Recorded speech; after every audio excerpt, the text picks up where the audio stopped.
ফাঁকা হয়ে গেছে।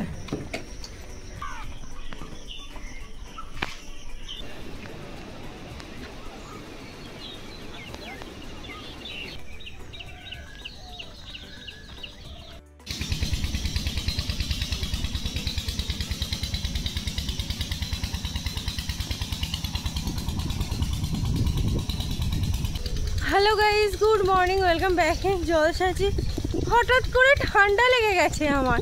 এই যে কাল রাতে কানে তুলো দিয়ে আমি শুয়েছি, এখন গলাটাই লাগছে, একটু পর হয়তো ঠিক হয়ে যাবে। আর আমার বাঁ হাত চুলকাচ্ছে, মানে হয়ে গেল। কেন রে, কি করবি তুই? আমি জানি না, টাকা পয়সা এমনি থাকছে না, তার উপর এই বাঁ হাত চুলকানো, মানে কি টাকা আসে? হ্যাঁ, টাকা আসে তো।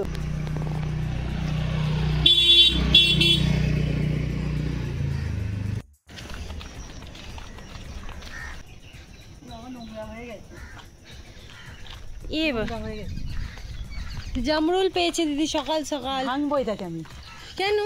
এমনি, এটার ভেতরে পোকা লাগে না রে। কি রোদ উঠে গেছে বাবা রে।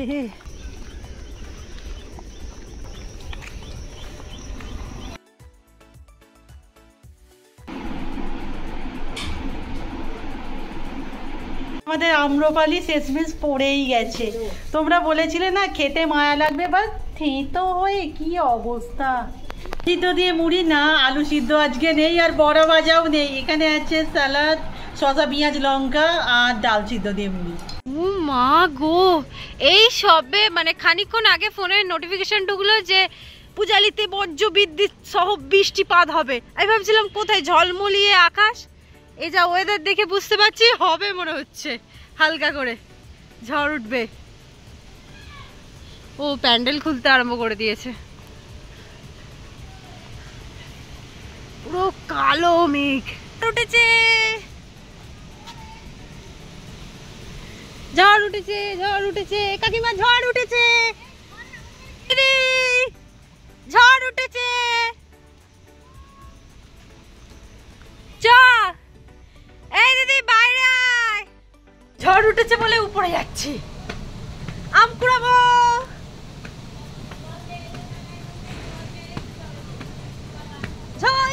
কত আম পড়েছে, আয় রে। আমি তো এইদিকে। হাই, তুই নিচে নেমে গেছিস কেন? আয় আয় আয়, আম কুড়াবো। আম পড়েছে।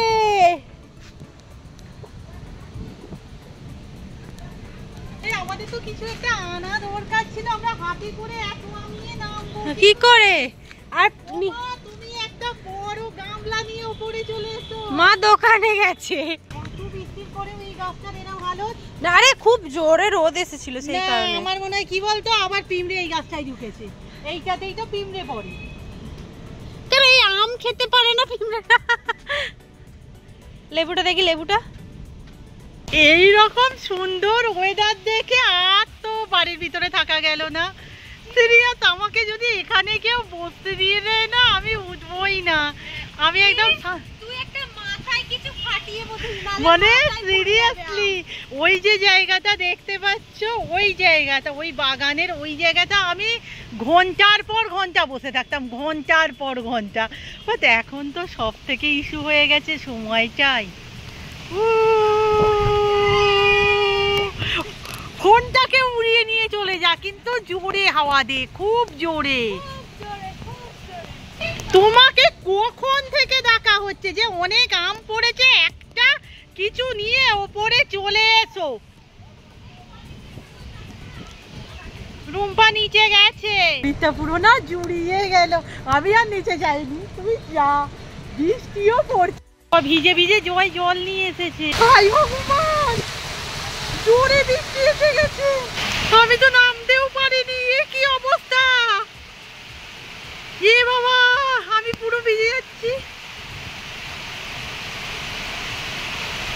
বাবা। কি করে রে বাবা, তোর কি দশা? এ বাবা, কুকুর। কি জন্য ছাদে এসেছিলাম রে বাবা, চল। কি করে নামবো আমি? তুই একটা ছোট কেন এনেছিস? আমি আর আম কুড়োতে আসবো না। শরীরটাও খারাপ। আর এখনো মুষলধারে বৃষ্টি হচ্ছে। এবার হচ্ছে ভাবো, আমি না পুরো ভিজে গেছি, তাই মা বললো স্নানটা করে নে।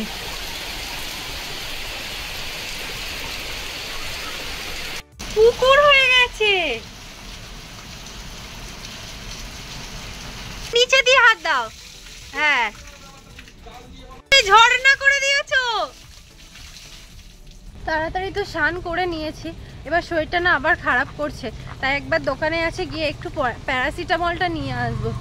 আমাকে খেতে হবে, নাহলে আমার শরীর দেবে না একদম মনে হচ্ছে। কারণ এরপরে ব্র্যান্ড শ্যুট আছে, ব্র্যান্ড শ্যুটের চাপ থাকলেই কাজ তো করতেই হবে। বাজে 12টা, আমরা এবার প্রমোশন শ্যুট করব। বার করে ফেলেছি। এই ছেড় তো দিদি, নে এগুলো তো কাটাই হয়নি। আচ্ছা এই দুটোই হবে না আরো আরেকটা? এই ফাউন্ডেশনটা অলরেডি আমাদের ঘরে ছিল না? হ্যাঁ, এটা একটু বড় ফাইল দিয়ে দিয়েছে। ও আচ্ছা, চলো। কি বাবা, কি বাবা,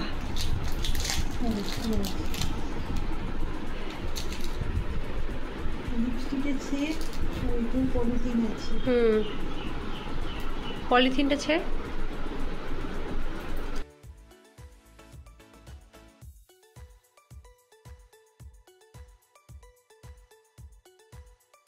যেহেতু আমরা ডায়েট করছি, আমরা ফুচকাতেও কাপণ্য করেছি, সরি কার্পণ্য করেছি, বোধহয় ভয়েসটা ভুল হলো।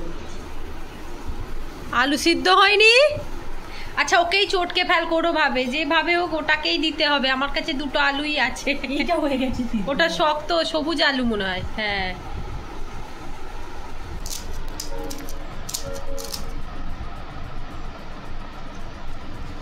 আরে এত ঝাল কি করে খাবো? খাবি?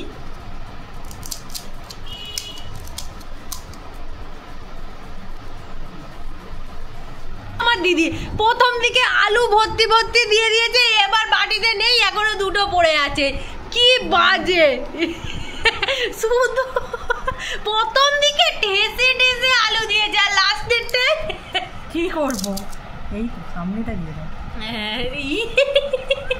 ভাবো একবার, আমাদের বাড়িতে ফুচকা নিয়ে এরকম হচ্ছে। আমি 3টে খেয়েছি, আমি বলছি বাকিগুলো মাকে দিয়ে দে, আমি আর খাবো না রে। তাও চেষ্টা করেছি কম আলু দিয়ে, শুধু টক দই দিয়ে কি না বানিয়ে দেয় মানুষকে। আর এদিকে আমার ওজনও কমছে না, আর আমি আই আই করে খেয়ে যাচ্ছি। 1:30 বাজে, ভাত খেতে হবে, বেশি খাস না, খেলে আবার ভাতটা খেতে পারবি না। আমি লাস্ট আর খাবো না। হ্যাঁ হ্যাঁ।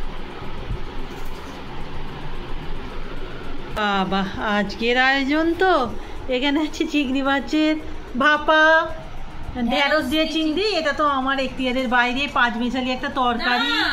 পটল চিংড়ি। ওইটা পটল চিংড়ি না, 5 মিশালি নয়, আর ওদিকে চাটনি। এক ঝটকায় না ওয়েদারটা কি সুন্দর সুদিং হয়ে গেল। বাট ওই আর কি, হালকা হলেও ভিজেছি। রুম্পার শরীরটা সকাল থেকে এমনি খুব একটা ভালো ছিল না, সো ভেজার পর ঠান্ডা লেগেই গেছে। ও জানি আর কি বলবো, ঠান্ডা লাগা তো আমাদের রোজের ঘটনা। যাই হোক, ঠিক হয়ে যাবে, 2-1 দিন রেস্ট ফেস্ট চাই আর কি। আবার ভিডিও তালে গোলে হয়ে যাবে, এমনিতেই তো প্রেশার চলছে। ওদিকে তাড়াতাড়ি পড়তে এসেছে, আমি ঝিলিকের ওয়েট করছি। এলে শুরুই করে দিই কেন বলছি, কারণ এই জ্বরটা তো পালা করে হয়। মানে ধরো রুম্পার হয়েছে, এবার আমি আর মা বাকি থাকবো। কবে টুকুস করে টিউশন কামাই হয়ে যাবে। আজকে না একটা সুন্দর কমেন্ট চোখে পড়লো, যে এত পরিশ্রম করেও তোমাদের মুখে হাসি থাকে। এত পরিশ্রম করি আমরা, সিরিয়াস কোনোদিন বুঝতে পারিনি। হয়তো কোনোদিন এটাকে কাজ বলে মনে করি না, সেই কারণে। তবে হ্যাঁ, একটা কথা বলি, এই জ্বরকে না মারাত্মক ভয় লাগছে এই মুহূর্তে। অ্যাকচুয়াল কি বলো তো, হয়তো ভিজিবল হচ্ছে না, বাট অল্প স্বল্প হলেও তো আমরা ডায়েট শুরু করেছি। এবার জ্বর হলে সেই মুখে ভালো লাগবে না, মনে হবে যা খেতে ইচ্ছা হচ্ছে খেয়ে নেওয়া হোক, মাও জোর করবে। তার উপর মর্নিং ওয়াক, একটা সিক্রেট বলি, হালকা সালকা করে একটুখানি এক্সারসাইজ শুরু করেছি, সেগুলোও হবে না। বাইরের দিকে যা অবস্থা দেখে মনে হচ্ছে আবার বৃষ্টি আসবে। এই গাছগুলোকে তো তোমাদের দেখানোই হয় না, হেবি সুন্দরভাবে হচ্ছে কিন্তু আবার। ব্রেন শ্যুট করেছিলাম খুব ভালোভাবে, ওষুধ খেয়েছিলাম বলে ব্রেন শ্যুটটা হয়ে গিয়েছিল। কিন্তু দুপুরবেলা খাওয়া দাওয়া করেছি, ঠিকঠাকভাবে খাওয়া দাওয়া করেছি, তারপর থেকে আমার এই দশা হয়ে গেছে। মানে আমি কিচ্ছু পারছি না, নাক দিয়ে খালি কাঁচা জল বেরোচ্ছে সারাক্ষণ, মনে হচ্ছে নাকের কাছে একটা কিছু মোছা নিয়ে রাখলে খুব ভালো হয়। এই দশা, আমাকে একটা ওষুধ খেতে হবে এক্ষুনি। তো ঘুরতে যাবে বলে এসেছিল, আর এসে আমার এই দশা দেখে বন্ধু পুরো চুপ হয়ে গেছে। এটা গিয়ে দিয়ে দেবো। হ্যাঁ, এই থালাটাই সিদে দিয়েছিল, এই থালাটা দিয়ে আসতে হবে।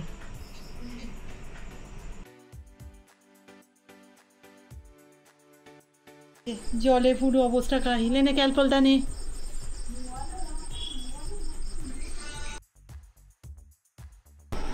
একদম হালত গম্ভীর।